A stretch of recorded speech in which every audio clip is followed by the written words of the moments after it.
Hello বন্ধুরা, আজকে শনিবার আমি নিরামিষ খাই, তাই জন্য আজকে নিরামিষ রান্না করেছি। এই স্যালাড, শশা কেটেছি, গন্ধরাজ লেবু, কাঁচা লঙ্কা থালার মধ্যে সাজিয়েছি, আলু সেদ্ধ, আলুটাকে আমি মাখাবো, বড়ি ভাজা, কিছুটা আলুর সঙ্গে মাখাবো বড়ি, আর কিছুটা ভাজা করে খাবো, কুন্দলি আলু ভাজা,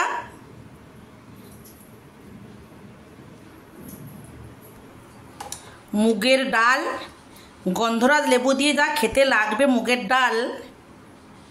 এই দই আছে, আর খুব দুধ, কলা, আম খেতে ইচ্ছে করছে। এই যে দুধ, আম,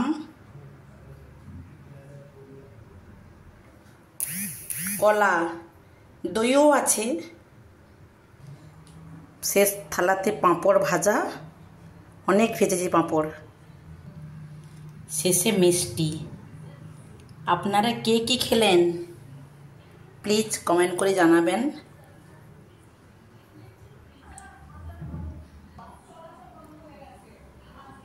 সব রান্নাগুলো আরেকবার দেখিয়ে দিচ্ছি। Thank you.